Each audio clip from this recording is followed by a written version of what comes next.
in the dim glow of a cozy Italian restaurant in downtown Seattle. Emily Carter sat at a corner table, her wheelchair tucked neatly against the crisp white tablecloth. The scent of garlic and fresh basil hung in the air, mingling with the soft hum of conversations around her. She stared at the flickering candle flame, her heart pounding just a little too fast. This was supposed to be a blind test, her first in years, but as the minutes ticked by, doubt crept in like a shadow. What if this was a mistake? What if he saw her and turned away? Emily had built her life on control. At 38, she was the CEO of Tech Vista, a thriving software company that revolutionized remote work tools. Her days were filled with board meetings, strategy sessions, and late-night emails. But 2 years ago, everything changed. A car accident on a rainy highway left her paralyzed from the waist down. The doctors called it a spinal cord injury, a permanent, they said. She adapted, of course. Wheelchair ramps in the office, voice-activated assistants at home, a personal driver for everywhere else. Yet, the accident stole more than her mobility. It took her smile. Friends noticed at first how her laughter faded. Her eyes grew distant. "You need to get out there," her best friend Sarah had insisted. "This guy's great, trust me." Emily smoothed the fabric of her navy blue dress, chosen for its elegance and ease. She glanced at her watch at 7:05 p.m. He was late. Or maybe he wasn't coming. The waiter approached with a gentle smile, refilling her water glass. "Waiting for someone special?"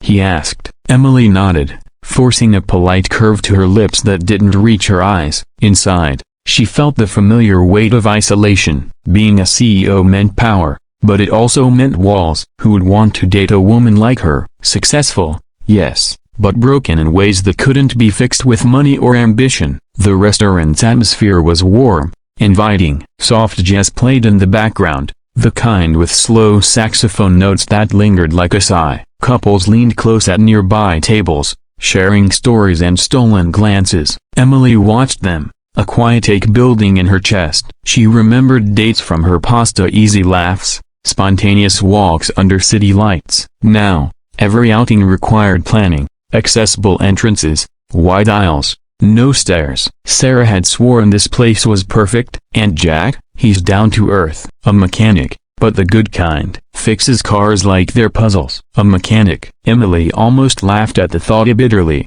Of course, what could they possibly have in common? She dealt in algorithms and acquisitions. He probably spent his days under hoods, grease on his hands. This was a disaster waiting to happen. She sipped her water, the cool liquid doing little to ease the knot in her stomach. Maybe she should leave. Text Sarah an excuse. But then the door opened, letting in a gust of cool evening air, and in walked a man who scanned the room with easy confidence. Jack Thompson was not what she expected. Tall, with broad shoulders and a flannel shirt tucked into jeans, he looked like he just stepped out of a workshop. His dark hair was tousled, and a faint stubble lined his jaw. But his eyes, a warm brown, like aged wood, lit up when he spotted her. He waved off the host and strode over, his boots scuffing softly on the tiled floor. "Emily? I'm Jack. Sorry I'm late. Out traffic was a nightmare." He extended a hand, calloused but clean, and shook hers with a firmness that felt genuine. "No problem,"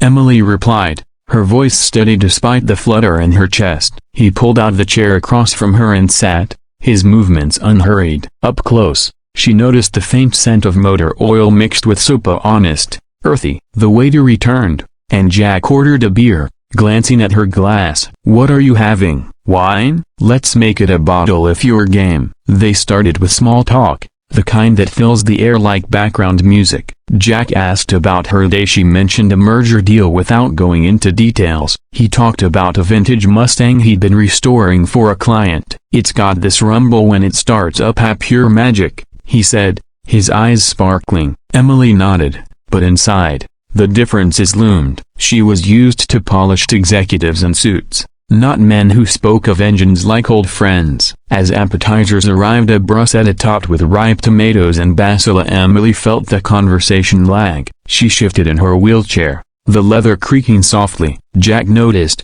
his gaze flicking down briefly before meeting her eyes again. "Sarah mentioned the accident," he said gently, no pity in his tone, just curiosity. "Must have been tough." Emily tensed, her fork pausing midair. People usually danced around it, offering awkward sympathies, but Jack leaned in, waiting. She set her fork down, the clink echoing in the pause. It was. One moment I'm driving home from a conference, the next, everything's different. I run a company now from this chair. It's fine, really, I manage. He nodded slowly, taking a sip of his beer. I get that. Lost my brother in a crash 5 years back. He was my partner in the shop. One day he's there, laughing about a busted transmission. The next, gone.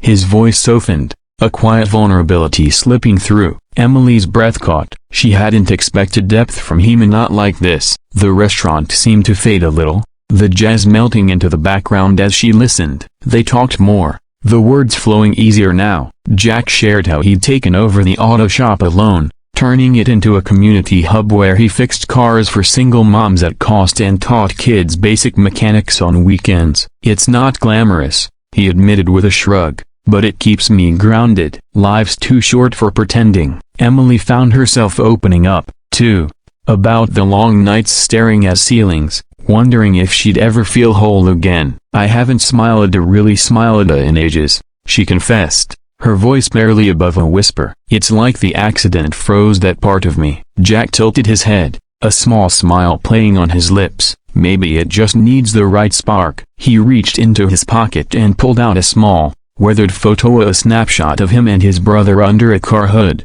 grinning like fools. This reminds me every day.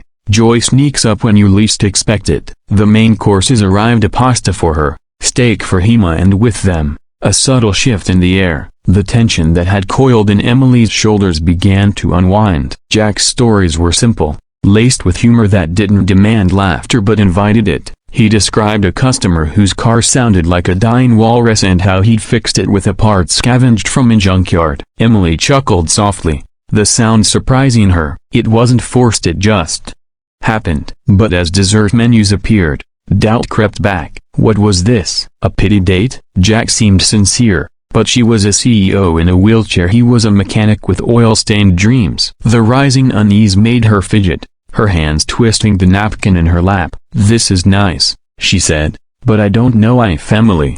Jack interrupted gently, setting his menu aside. I didn't come here expecting perfection. Sarah told me about you, the real you. Smart, driven, a fighter. That's what caught my interest, not the chair. Her heart skipped. The words hung there, simple and true. Around them, the restaurant buzzed with life. A couple toasting glasses, a family sharing gelato. Emily felt the walls she built start to crack, just a little. Then came the gentle twist, like a soft turn in the road. Jack glanced out the window at the parking lot, where her sleek black SUV waited with her driver. Your ride looks top-notch, but if it ever needs a tune-up, I know a guy. He winked, then grew serious. Actually, there's something I should tell you. I'm not just a mechanic. I volunteer with a group that adapts vehicles for people with disabilities. Custom controls, lifts, that sort of thing. Started it after my brother's accident. He was paralyzed too, before. Well, before. Emily's eyes widened. The photo made sense now. The brother in the wheelchair, half hidden in the shot. Jack hadn't mentioned it earlier, letting her lead. Why didn't you say? She asked, her voice soft. Didn't want to make it about that. Wanted to meet you, not your story. He reached across the table, his hand hovering near hers. But if you're open to it, maybe I could help with your car, or just coffee sometime. The breakthrough washed over her like a warm wave. For the first time in years, Emily felt seen, and not as the paralyzed CEO, but as a woman with dreams and fears. The candle flickered between them, casting golden light on his face. She placed her hand in his, the touch electric yet calm. And then, without warning, a smile broke through, genuine, wide, reaching her eyes. It felt foreign at first, like stretching unused muscles, but it stayed. As the evening wound down, they lingered over coffee, the conversation meandering like a lazy river. Jack paid the bill, no arguments, and wheeled her chair to the door with effortless care. Outside, the Seattle night was cool, stars peeking through clouds. Her driver opened the door, but Emily paused, turning to Jack. This wasn't a disaster, she said quietly. Thank you. He grinned. Told you a joy sneaks up. They exchanged numbers, a promise of more in the air. Driving home, Emily watched the city lights blur past. The weight she'd carried for so long felt lighter. Life, she realized, wasn't about fixing everything. It was about connections to the unexpected ones that sparked something new. She smiled again in the darkness, a quiet insight blooming. Sometimes, the right person walks in and reminds you how to live. And if you're reading this, wondering about your own blind dates or hidden smiles, take the chance. Step out, or roll out, into the unknown. You never know who might make you smile again.